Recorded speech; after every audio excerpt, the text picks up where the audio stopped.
Fatala fatua watamua mai Samoa e usi mai al whaafonga. O whamautua nei whaamalienga le sao o alii mawhaipula le fio anga whangalii. E langolango ili tue te talaina mo pisinisi le malaiva lele I whangali uta. O le whaamtalangalo ia mai le ofiso le minister, le fionga ya olo a fuafiti wa ai o mtanga luengo ngā luenga, whila ua inga mati na SSE, pulengo le suawai mal pulengo malaiva lele. E tu ina atu leo ngā luenga whaalele ia whai peo le malaiva lele, I le afio anga, whaonga ia I tupe maua mai pisinisi, o le a lisi le malaiva lele pe o whale o loa mata avare lau pasese. Ina ua tapunia le malaiva lele tapunia tuai fo I masewa enga o pisinisi le nāwa I ai, pe tai.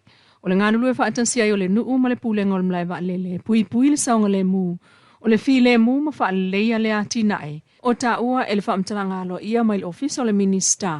O se whailonga ba ia le nā o le mautu o le malienga le fionga whangali I le fuafuanga e tue talan malaiva lele.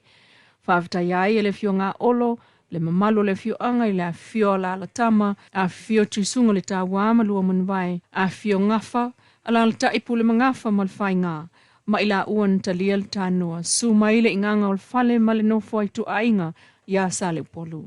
Olo ia nei fuafuanga le malo e toe tala malaiva lele I whangali I le vai asfo le asolua I vau me I le lua I le awauli. O whaititia I le nei tau sanga le numero ngase talo sangane, mai le fono ale e whakasa po le kalesia whaapotonga Kirisiano Samoa-Leilua o lua tolu, mo le whaonga ina o masini whaamama toto, a o whianga iai ma le usunga fono. O whaawhianga inga ia o lo whaamama toto I whafo, peitai.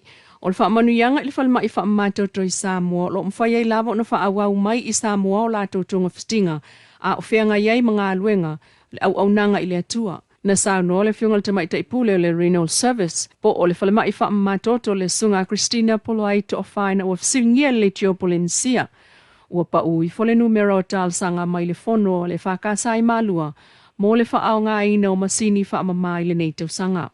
O tani nei, na o le toa lua tanga tanga ina, tala sanga mai le usunga kono. Wai e le kasi au mai o le e pakaka. Pe tala sanga ina ai te toto ani I le pili. E a o iti tau sanga. Ia e whaate to alima. Ia au sufono, ia e mai longo fia tanga kono e au mai le tusile mai o le e pakaka. E fioninga singa se o I savai? O savai temi nei e loto lima. Ai a ingei? Ia o inei temi nei. Ia lea se lau ka paa. Whātua sa I tau sanga ua tuana ia o tulawa I le whā, lima, ngase mana o mia le au nanga, a le whale wha toto I Samoa nei pe amalanga mai le fontele. O wha mawina foi, le ngā lulua so tau awai pea le whakasa, ma le whale mai toto I Samoa, pe fo na mo le mawina ai, le fsoani tupe tina le asosi, TPT le whakasa lua o lua tolu, e fitu se fulu wafeta la, na o ina mai alato sao nga malafonga, mo lana me alo fa alto sanga mo tanga singa se fa ma toto I mototua masavai inisio tala e ono se fulu afeta la o se fa ilonga tupe sili atu lea wo fo atu le malo mo se auva ai manu malo I ta longo le tai tu unga fautasi fa solopito a Samoa o se vaenga o sasa e ta wolunga ilo na so fa na ulo na ono se fulu tosanga talona tuto tasi masao no le suil komiti tu unga fautasi le sunga tanu wasa petone maunga o wa umanei o le atutu uai a tai ao, e ao lava ona ausia tu la fono mai a inga e anga wa ai. Ia fausia fautasi lau papa, ma le fai pa klas, ia alo I foi Samoa po foi lau papa, e le talieina foi spuni, no le tolu, e le talieina fautanga vaona po lei, high-tech, pe yono foa e fai. Se tai pe a alo, lona faa e tuunga e fai le alo, e amata mai ngā tai ane, Fale ula ia e tini mai ma fale patan malo le eki Grace in Sheraton. No lima ia o taimi vata kula ia o lisile a fono tato I liu ia ili tau whaama. So suia mai ia ili 5 minute, ili 5 minute ia. Tau no fo itan vasa ia I lava nai vaenga o le alo e tatau na sila fie kapiteni e tā wai le tau nu o waa e le itale sfultasi e amatai le tu unga malia lava ama sani ai fale ula I matautu.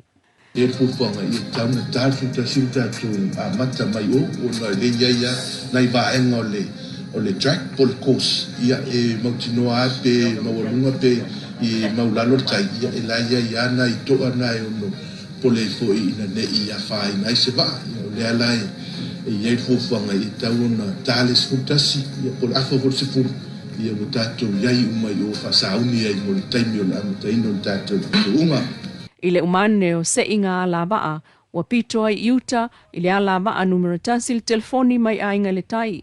Ala baa lona lua le senga vao, ale Don Bosco. Ala baa tolu toltolo tamauli mai sa le lolonga. Lona faa maa lisi, ai ala baa lona lima, pito itai le Little Rina, mai le fio anga toa mua. O tu unga fautasi o le ono sultau sanga o Samoa-Leilua o tolu, o le isi lefa fia fianga o sisi ngā fu a Samoa, e tuli mata ia pea peitai. Ua whaitau fia tau sanga talu o na taatia e le itoe vaia. Ai o le toe la langa mai ai nei el whai ngā malo filfili alfa atua le atua Samoa ua tasi, ia toe au mai ai anga matu masani ai a Samoa.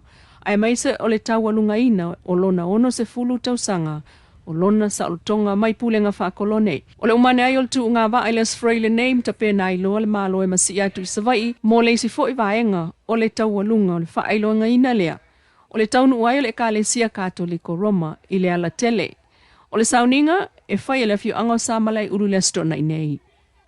Ua mai ele filifilinga le kabineta I tustal sanga sa so ina atu mo tulanga mamalu ma whaailonga tau waloa ale malo. Ma e to sfulu lima I la to wa whaamaunia. Le anga wa ai o nei whaailonga. O le nei whaamoe le malo e anga wa so stanga to waloa le tautua. Po se tasi fo I walau I loa le tautua I so o se whaatofunganga I pe o le whaufale. Ma tua o le fale le langa ma whaatofunganga tātatau. Peta I elena o tangata whaingaluenga fo I ala malo I Samoa nei mawhai o na ngawaa. E mawhai fo I ona awai ma company ma tangata Samoa. O lo o ngalulua e mau I atunu I fafo. Pei ona pali mai e letina ia Maria mo angu tuti ai le lua festival malfitu mai le afio anga fonga savai. Ilana tautua le ini le I e Samoa. Na avea fo I masuita maita e olona nu uil tolu tau sanga. O ia tale ni umasa whaapaleina letina I se tasi o whailonga tau aloa Samoa. E amana ia I fo ilona sao tau e tutono le atunu. Ma o le tau a au ina o pine ma whailonga tau waloa. E whaatino le polo kalame whai u. O le tapunia aloa I o sa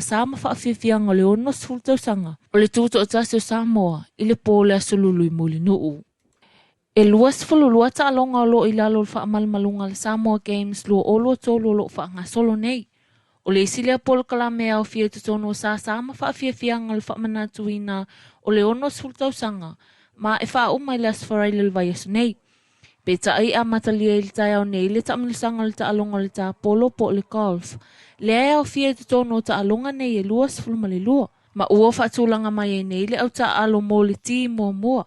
Le o le atau wā I le sunga ia lio vui, rapid whaalinga, ma koui Kyle. So o ai ma Gray Atapana, Lucky Betty, ma Chat Ranking. O le vaenga lona tolu mo le ti mua lava lea ua iai Gary Vui, Tavita Solomona, ma Aaron E. Valu. O na so o mai lea ma Nico Caffarelli, Timoteo Aviata, ma Tuala Matthew Vaya, Faith Vui, Chantal Lingalinga, ma Tima Le Avai. O le isi timo le atau wai o Aileen Meredith Lolo, lau mua le avai, Reverend Samoa Unoi, Cisco Caffarelli, Sianini Vaafutuanga, Carol Sialaua, tōna ma Matthew Matang. Peitai o ila tō umai e tō o luas fulfaa le atau wā I le whaanga tama. E sa ili mai e se awa Samoa mo le Pacific kei me whaia le ile asus fulu I vau Novema. Anga ile asolua o te se malua o lua tolu I Honiara Solomona. Ma o sai momo fo I lea o le awhaia I ta alonga le Pasifika I lea fo I atu motu o le Pasifika. Ai o le ama watu le ungo le nei ta alonga I le mai ana le tamilisanga ta apolo o lo whaia nei. Wa watamua na mai a pia le nei tūlamanu I a taulmanga o le nei fo I aso.